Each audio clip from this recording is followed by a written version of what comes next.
इमरान, आम तौर से जब कोई अपनी बायोग्राफी लिखता है, तो जब वो अपने करियर के आखिर में पहुंच जाते हैं, रिटायर्ड होने लगते हैं, तब लिखते हैं। आप तो अभी बिल्कुल पीक पे हैं अपनी। आपने ये कैसे सोचा? लेकिन जी तेज बॉलर की जो पीक होती है वो ज़्यादा देर तक तो नहीं रहती। और हो सकता है कि मैं रिटायर होने वाला हूँ इसमें कोई तेज बॉलर के लिए जिस तरह की मुझे इंजरी हुई है, हो सकता है कि ये ठीक ना हो पूरी तरह। और मैंने ये भी देखा है कि इस किताब में आपने अपने बारे में कुछ कम लिखा है, लेकिन जो आप क्रिकेट खेलते रहे हैं उसका जिक्र बहुत है। किताब में ज़्यादा मेरी कोशिश यही रही है कि जो मेरे एक्सपीरियंसेस हुए हैं क्रिकेट में, और जो मेरे ख़्यालात हैं दूसरे प्लेयर्स के मुतालिक, और जिस तरह पाकिस्तान में क्रिकेट खेली जाती है, कोशिश यही रही है कि उसको उसके ऊपर ज़्यादा लिखूं। और आपने जो अपने बारे में आखिर में थोड़ा बहुत लिखा है, उसमें प्ले बॉय इमेज जो आपको दिया है यहाँ के प्रेस ने, उसके बारे में जो कुछ आपने लिखा है वो सही है? बिल्कुल जी, मैंने अपने आप को हमेशा एक क्रिकेटर समझा है और कभी ऐसा नहीं महसूस किया कि मैं कोई प्ले बॉय हूँ या जिस तरह भी कि नाइट क्लब्स में सारी रात गुजारता हूँ। ना मैं शराब ना सिगरेट तो पीता नहीं हूँ, और अपने आप को हमेशा एक बहुत हार्ड वर्किंग कह लें क्रिकेटर समझा है।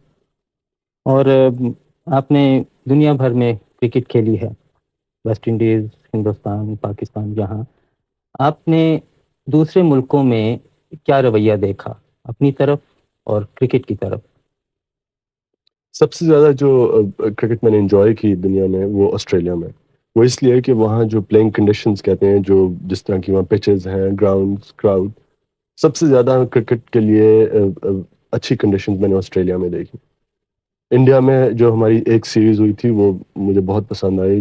वहाँ का जो क्राउड का रवैया था, और जिस तरह की वहाँ स्टेडियम्स, और जिस तरह की वहाँ क्रिकेट को सपोर्ट दी जाती है। और इंग्लिस्तान में यहाँ भी क्रिकेट ठीक है। वेस्ट इंडीज़ में ये कहूँगा कि प्लेइंग कंडीशंस इतनी अच्छी नहीं थी जितनी शायद ऑस्ट्रेलिया में है। लेकिन हर एक मुल्क में फ़र्क एक्सपीरियंसेस है, और वही मैंने किताब में यही लिखा है।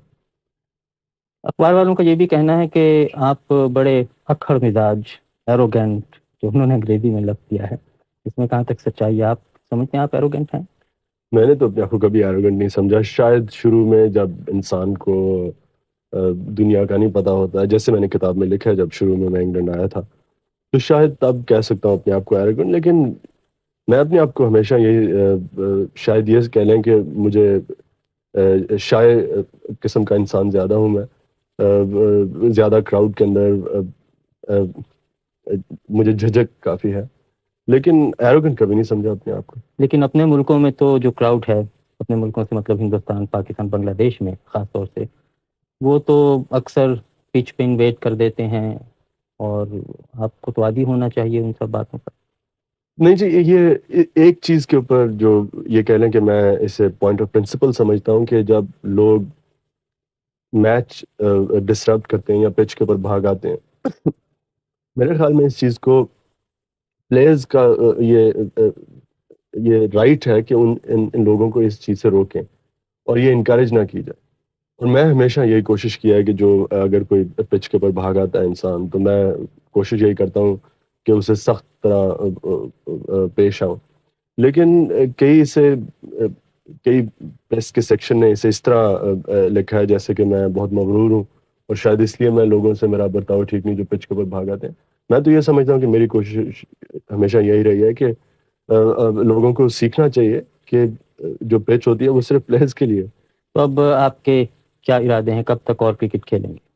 ये कहना तो बहुत मुश्किल है। जैसे मैंने इसी किताब में लिखा है कि मेरी कोशिश, तो मैं तो अपने आप को समझता था जब 30 साल का होऊंगा तो मैं क्रिकेट छोड़ दूंगा। लेकिन अब मैं अपने आप को अपनी पीक पे समझता हूँ, और जब तक कि मैं इस पीक को मेंटेन कर सकता हूँ तब तक मैं क्रिकेट खेलूंगा। अब ये कोई पता नहीं, हो सकता है अब जब मेरी टांग ठीक हो पूरी तरह तो मैं शायद इतनी अच्छी तरह बॉलिंग ना कर सकूं जितना पहले करता था। और फिर जो आपकी बाकी ज़िंदगी है उसमें शायद आप एक और किताब लिखें, इमरान वॉल्यूम 2। अभी तक तो नहीं सोचा जी, लेकिन क्या पता। इमरान, बहुत बहुत शुक्रिया।